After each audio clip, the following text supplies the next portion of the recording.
ഞങ്ങൾ കോട്ടയംകാർക്കേ സദ്യ ഏതും ആയിക്കോട്ടെ ഇലയുടെ അറ്റത്ത് ഇതുപോലൊരു മധുരക്കറി നിർബന്ധമാണ്. എന്നാ രുചിയാണെന്നറിയാവോ? ഒരിക്കലും കഴിച്ചിട്ടുണ്ടെങ്കിൽ ആ ഒരു രുചി നമ്മുടെ നാവിൻ തുമ്പത്തൊന്നും പോകത്തില്ല കേട്ടോ. എന്നാൽ പിന്നെ വളരെ സിമ്പിളായിട്ട് ടേസ്റ്റി ആയിട്ട് ഒന്ന് തയ്യാറാക്കി നോക്കാം. നേരെ വീഡിയോയിലേക്ക് പോരെ. നമ്മളപ്പോൾ ഇന്ന് ഒരു പൈനാപ്പിളിൻ്റെ പകുതി മാത്രമാണ് എടുത്തിരിക്കുന്നത്. പലരും പല രീതിയിൽ ചെയ്യാറുണ്ട്. ഇതെൻ്റെ അമ്മയുടെ റെസിപ്പിയാണേ. വളരെ സിമ്പിളാണ്, നല്ല ടേസ്റ്റുമാണ്. അപ്പോൾ നമ്മൾ പൈനാപ്പിളിൻ്റെ കൂഞ്ഞിലൊക്കെ ഒന്ന് ചെത്തിക്കളഞ്ഞിട്ട് ചെറിയ കഷ്ണങ്ങളായിട്ട് ഒന്ന് അരിഞ്ഞെടുത്തിട്ടുണ്ട്. ഇനിയിപ്പോൾ ഒരു മിക്സിയുടെ ജാറിലേക്ക് ഈ അരിഞ്ഞു വെച്ചിരിക്കുന്ന കഷ്ണങ്ങളെല്ലാം കൂടി ഇട്ട് കൊടുത്തിട്ട് ഒന്ന് ചതച്ച് മാത്രം എടുക്കാം കേട്ടോ. പല രീതിയിലും ചെയ്യാറുണ്ടെന്ന് ഞാൻ പറഞ്ഞിരുന്നു. കുക്കറിലേക്ക് ഇട്ട് വേവിച്ചെടുക്കുന്നവരുണ്ട്. പക്ഷേങ്കിൽ ഈ ഒരു ടേസ്റ്റ് അതൊന്ന് വേറെ തന്നെയാണ്. അപ്പോൾ നമുക്ക് വെള്ളമൊന്നും തൊടിയിക്കാതെ ചെറിയ ചെറിയ തരികളോടുകൂടി തന്നെ നമ്മളൊന്ന് അരച്ചെടുത്തിട്ടുണ്ട്. ഇനിയിപ്പോൾ തയ്യാറാക്കി എടുക്കാനായിട്ട് ഒരു കുഴിവുള്ള പാത്രമാണ് എപ്പോഴും നല്ലത്. നമ്മളിപ്പോൾ ഒരു ചട്ടിയിലാണ് തയ്യാറാക്കി എടുക്കുന്നത്. അത്യാവശ്യം കുഴിവൊക്കെ ഉണ്ടായിരുന്നു, എന്നാലും ഇത്രയോടെ ആവാമെന്ന് തോന്നി പിന്നീട്. എന്തായാലും നമ്മൾ അതിലേക്കൊന്ന് ഒഴിച്ചു കൊടുത്തിട്ടുണ്ട്. ബാക്കിയുള്ള പൈനാപ്പിളിൻ്റെ കഷ്ണങ്ങളും കൂടെ നമ്മളൊന്ന് അരച്ചെടുത്തിട്ടുണ്ട്. ഇനിയിപ്പോൾ ഇതിലേക്ക് ഒരു സ്വല്പം മാത്രം വെള്ളം, അതായത് അര ഗ്ലാസ്സൊക്കെ വെള്ളം മതിയാവും, അത് അതിലേക്ക് ഒഴിച്ചു കൊടുക്കുന്നുണ്ട്. നമുക്ക് ഈ പൈനാപ്പിൾ ഒന്ന് വെന്ത് കിട്ടാൻ മാത്രം പാകത്തിനുള്ളത്.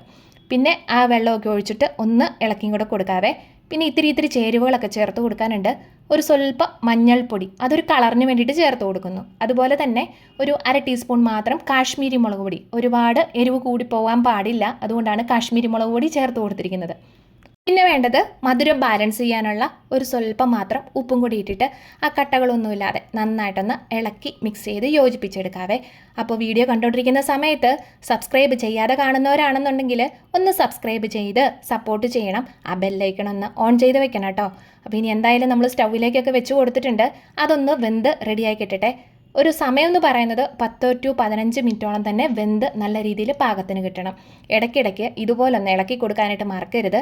കാരണം വെച്ചാൽ ആ വെള്ളമൊക്കെ ഒന്ന് വറ്റി വരുമ്പം ആ ചട്ടിയിലേക്ക് ചിലപ്പോൾ ഒന്ന് പിടിക്കാനുള്ള സാധ്യതയുണ്ട്. അങ്ങനെ നമ്മൾ 1-2 വട്ടം ഇതുപോലെ ഇളക്കി കൊടുത്തിട്ടുണ്ടേ. ഇനിയിപ്പോൾ വേണ്ടത് ഒരു സ്വല്പം ശർക്കരയാണ്. ശർക്കര എങ്ങനെ ഇരിക്കുന്നത് നമുക്ക് നേരിട്ട് കിട്ടിയോണ്ടാണ്, അതുകൊണ്ട് ഉണ്ട ശർക്കരയല്ല കിട്ടിയിരിക്കുന്നത്, ഇങ്ങനെയാണ്. അപ്പോൾ ഒരു സ്വല്പം വെള്ളം ഒഴിച്ചിട്ട് നമുക്കിതിനെ പാനിയാക്കി ഒന്ന് എടുക്കണം. ശർക്കരയുടെ അളവ് പ്രത്യേകിച്ച് നമുക്കിപ്പോൾ പറയാൻ പറ്റത്തില്ല. പൈനാപ്പിളിൻ്റെ മധുരത്തിനനുസരിച്ച് ശർക്കര ചേർത്ത് കൊടുക്കുക എന്നുള്ളതേ ഉള്ളൂ. നമ്മുടെ പൈനാപ്പിളിന് അത്യാവശ്യം പുളി ഉണ്ടായിരുന്നതായതുകൊണ്ട് തന്നെ ഇത്തിരി ശർക്കരയുടെ ആവശ്യം കൂടുതൽ വന്നിട്ടുണ്ട്. അപ്പോൾ ഒരു സ്വല്പം വെള്ളം ഒഴിച്ചിട്ടൊന്ന് പാനിയാക്കി എടുക്കാം. അതിൻ്റെ അകത്തെ ചെറിയ തരികളൊക്കെ ഉണ്ടല്ലോ. പാനിയാക്കുമ്പോൾ ലോ ടു മീഡിയം ഫ്ലെയിമിലിട്ടിട്ട് വേണം ചെയ്തെടുക്കാനായിട്ട്. ഹൈ ഫ്ലെയിമിലിട്ടിട്ട് ചെയ്യല്ലേ. അതിൻ്റെ അടിഭാഗമൊക്കെ ഒന്ന് കരിഞ്ഞു വന്നിട്ടുണ്ടെങ്കിൽ ആ ടേസ്റ്റ് തന്നെ മാറിപ്പോവും. കറിക്കോ അല്ലെങ്കിൽ പായസത്തിനോ ഒക്കെ ചേർക്കുമ്പോൾ രുചി വേറിട്ടായി പോകും കേട്ടോ. അങ്ങനെ നമ്മുടെ ശർക്കരയൊക്കെ ഒന്ന് ഒരുപാട് അങ്ങ് കുറുക്കി പാനിയാക്കിയിട്ടില്ല, എന്നാൽ അത്യാവശ്യം ഒരു ഇത് മാത്രം നമുക്കൊന്ന് അരിച്ചെടുക്കണമല്ലോ പാകത്തിനായിട്ട്. അങ്ങനെ ഒന്ന് തയ്യാറാക്കി വെച്ചിട്ടുണ്ടേ. ഇനിയുണ്ടല്ലോ ഒരു മിക്സിയുടെ ജാറിലേക്ക് ചിരകിയ തേങ്ങ ഇട്ട് കൊടുക്കുന്നുണ്ട്. ഒരു 1/4 കപ്പ് അല്ലെങ്കിൽ അര കപ്പ് അതിൻ്റെ ആവശ്യമുള്ളൂ. അതിൽ കൂടുതലായി പോകേണ്ട കാര്യമില്ല. അതിൻ്റെ കൂടെ തന്നെ അര ടീസ്പൂൺ ചെറിയ ജീരകം കൂടെ ചേർത്ത് കൊടുക്കുന്നുണ്ട്. എന്നിട്ട് വെള്ളം ഒന്നും ഒഴിക്കാതെ ഒന്ന് ചതച്ചെടുക്കാം. ആ ജീരകവും ആ തേങ്ങയും എല്ലാം കൂടെ ഒന്ന് മിക്സായി റെഡിയായി കിട്ടാൻ വേണ്ടിയിട്ട് മാത്രമാണ് അങ്ങനെ ചെയ്തെടുക്കുന്നത്. ഇനിയിപ്പോൾ ഒരു ചീൻചട്ടിയിലേക്ക് ഒരു സ്വല്പം മാത്രം വെളിച്ചെണ്ണ ഒഴിച്ചു കൊടുക്കാം. വെളിച്ചെണ്ണയോ അല്ലെങ്കിൽ നെയ്യിലും ചെയ്തെടുക്കാറുണ്ട് കേട്ടോ. അപ്പോൾ നമ്മളിവിടെ വെളിച്ചെണ്ണ തന്നെയാണ് ഒഴിച്ചിരിക്കുന്നത്. വെളിച്ചെണ്ണ ഒന്ന് ചൂടായി വന്നതിന് ശേഷം അരച്ചു വെച്ചിരിക്കുന്ന അരപ്പെല്ലാം കൂടെ അതിലേക്ക് ഇട്ട് കൊടുത്തിട്ട് ലോ ടു മീഡിയം ഫ്ലെയിമിലിട്ടിട്ട് തേങ്ങ നന്നായിട്ടൊന്ന് വറുത്തെടുക്കാം. നല്ല രീതിയിൽ ഈ ഒരു കളറൊക്കെ ആയി വരുമ്പം തുടർച്ചയായിട്ട് തന്നെ ഇളക്കി കൊടുത്തുകൊണ്ട് തന്നെ ഇരിക്കുക. പറഞ്ഞപ്പോഴത്തേക്കും നമ്മുടെ തേങ്ങയൊക്കെ ഒന്ന് വറവ് റെഡിയായി വന്നിട്ടുണ്ട്. വാങ്ങി വെച്ചതിന് ശേഷം വേറൊരു പാത്രത്തിലേക്കാക്കി മാറ്റുകയാണെന്നുണ്ടെങ്കിൽ ഇതുപോലെ ഇളക്കി കൊടുക്കേണ്ട കാര്യമില്ല. അല്ലാന്നുണ്ടെങ്കിൽ 1-2 മിനിറ്റ് നമ്മൾ വാങ്ങി വെച്ചതിന് ശേഷം ഒന്ന് ഇളക്കി കൊടുക്കണം കേട്ടോ. അങ്ങനെ നമ്മുടെ പൈനാപ്പിളൊക്കെ നല്ല രീതിയിൽ വെന്തിരിപ്പുണ്ട്. ഒരു സ്വല്പം വെള്ളമൊക്കെ ഉണ്ട്, അതിന് കുഴപ്പമൊന്നുമില്ല.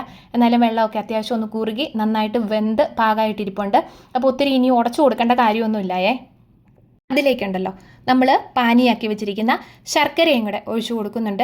ശർക്കര ഒരുമിച്ച് തന്നെ ആദ്യം ഒഴിക്കാതെ ആ മധുരത്തിൽ ഒന്ന് നോക്കിയിട്ട് ഒഴിക്കുന്നതാണ് എപ്പോഴും നല്ലത്. ചിലപ്പോൾ മധുരം കൂടി വരാം, ചിലപ്പോൾ മധുരം കുറഞ്ഞു വരാം. അതുകൊണ്ട് തന്നെ ശർക്കര പാനി ഒഴിച്ചു കൊടുത്തിട്ടാണ്. ഇനി ഒരു സ്വല്പം പണിയുള്ള കാര്യമാണ്. ലോ ടു മീഡിയം ഫ്ലെയിമിലിട്ടിട്ട് നന്നായിട്ട് ഈ ശർക്കര പാനിയും വെള്ളമൊക്കെ ഒന്ന് വറ്റിച്ച് നല്ല രീതിയിലൊന്ന് കുറുക്കി പാകമായിട്ട് എടുക്കണം. അങ്ങനെ ഒരു കുറച്ച് നേരം നിന്നിട്ട് വേണം ഇതൊന്ന് ചെയ്തെടുക്കാനായിട്ട് കേട്ടോ. അപ്പോൾ വീഡിയോ കണ്ടുകൊണ്ടിരിക്കുന്ന സമയത്ത് ഇഷ്ടമായിട്ടുണ്ടെങ്കിൽ ഒന്ന് ലൈക്കും ഷെയറും കമൻറ്റും ഹൈപ്പും ഒക്കെ ചെയ്യാനായിട്ട് മറക്കരുതേ. ഈ കിടന്ന് തിളയ്ക്കുന്നുണ്ടല്ലോ, ഈ തിളയ്ക്കുന്ന സമയത്ത് നമ്മുടെ കയ്യിലും അതുപോലെ തന്നെ ആ ഭാഗത്ത് ആ സ്റ്റൗവിലൊക്കെ പൊട്ടിത്തെറിക്കും കേട്ടോ.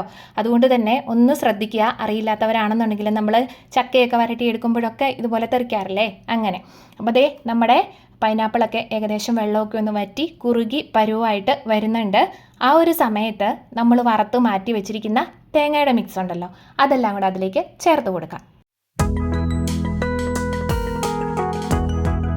ഇനി താണ്ടേ ഇതെല്ലാം കൂടെ കൂട്ടി നന്നായിട്ടൊന്ന് യോജിപ്പിച്ച് ഇളക്കി കുറച്ചുകൂടെ ഒന്ന് കുറുക്കിയെടുക്കണം. ചട്ടിയിലായതുകൊണ്ട് തന്നെ ഒരുപാട് അങ്ങ് കുറുക്കിയെടുക്കണ്ട, കാരണം അത് ഇരുന്ന് നമ്മൾ വാങ്ങി വെച്ച് കഴിയുമ്പോഴും കുറുകി വരുന്നുണ്ടല്ലോ.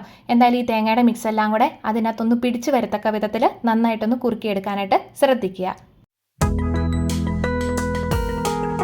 അങ്ങനെ നമ്മുടെ പൈനാപ്പിളിൻ്റെ മധുരക്കറി ഒരു 1/4 ഭാഗത്തോളം തന്നെ ആയിട്ടുണ്ട്. ദേ വിട്ട് വരുന്നുണ്ട്, ചട്ടിയിൽ പിടിക്കത്തൊന്നുമില്ല, നന്നായിട്ട് തന്നെ നമുക്ക് കിട്ടും. ഇപ്പം നമ്മളതൊന്ന് വാങ്ങി വെച്ചിട്ടുണ്ട്. വാങ്ങി വെച്ചതിന് ശേഷം ചട്ടിയിലിരുന്നുകൊണ്ട് ചെറുതായിട്ട് ആ ഒരു കുഞ്ഞ് തിളയുണ്ടാവുമല്ലോ, അതുകൊണ്ടാണ് ഞാൻ ഒന്നുകൂടെ ഒന്ന് ഇളക്കി കൊടുത്തത്. ഇനിയിപ്പോൾ ഉള്ളത് ഓപ്ഷനിലാണേ. നമ്മളിത്തിരി കടുക് പൊട്ടിച്ച് ചേർക്കുന്നുണ്ട്. കടുക് പൊട്ടിക്കുന്നതിന് മുന്നേ തന്നെ ഒരു 5-6 ക്യാഷ്നട്ട് ഉണ്ടെങ്കിൽ ഒന്ന് വറുത്തിടുന്നത് നല്ലതായിരിക്കും. ഈ കടുക് പൊട്ടിക്കുന്നതും അമ്മ എൻ്റെ വീട്ടിൽ ചെയ്യാറില്ല, പക്ഷേ ഇപ്പോൾ എല്ലാവരും തന്നെ ചെയ്യാറുള്ളത് കൊണ്ട് ഞാനത് ചെയ്ത് നോക്കിയെന്നേ ഉള്ളൂ. അപ്പോൾ ആ മധുരവും എരിവും എല്ലാം കൂടി ആകുമ്പോൾ നല്ലൊരു ടേസ്റ്റാണ്. ചെയ്തില്ലെങ്കിലും കുഴപ്പമില്ല. എന്തായാലും നമ്മൾ കടുക് പൊട്ടിച്ചിട്ടും കൂടെ അതിലേക്കൊന്ന് ഇട്ട് കൊടുത്തിട്ട് നന്നായിട്ടൊന്ന് ഇളക്കി യോജിപ്പിക്കാം. അതിനുശേഷം ഉണ്ടല്ലോ അതൊന്ന് തണുക്കാനായിട്ട് അനുവദിക്കണേ. അതിലേക്കൊരു മെയിൻ സാധനം ചേർത്ത് കൊടുക്കാനുണ്ട്. വേറൊന്നുമല്ല, നമ്മുടെ മുന്തിരിങ്ങയാണ്. നല്ല ചുമന്ന മുന്തിരിങ്ങയുണ്ടല്ലോ, അത് തണുത്തതിന് ശേഷം മാത്രമേ ചേർത്ത് കൊടുക്കാവുള്ളൂ. ഒരു ഭംഗിക്ക് വേണ്ടിയിട്ടാണ്, അല്ലെങ്കിലും അതിൻ്റെ അകത്ത് ഒരു പ്രത്യേക ടേസ്റ്റാണ് ആ മുന്തിരിങ്ങ കടിക്കുമ്പോൾ. അപ്പോൾ ചൂടോട് കൂടിയ ആ മുന്തിരിങ്ങ ഇട്ട് കൊടുത്തിട്ടുണ്ടെങ്കിൽ ആ മുന്തിരിങ്ങ അങ്ങ് വെന്ത് പോവുകയല്ലേ, അപ്പോൾ അതിൻ്റെ ടേസ്റ്റ് ഒന്ന് മാറിപ്പോവും. ഈ രീതിയിൽ കഴിച്ചിട്ടുണ്ടെങ്കിൽ അടിപൊളിയാണ്. അപ്പോൾ എങ്ങനെയുണ്ട് കാണാൻ? ഇഷ്ടമായോ? ഇഷ്ടമായെങ്കിൽ ഒന്ന് കമൻറ്റ് ചെയ്തേക്കണം. അപ്പോൾ വീണ്ടും കാണാൻ വരെ ടാറ്റാ.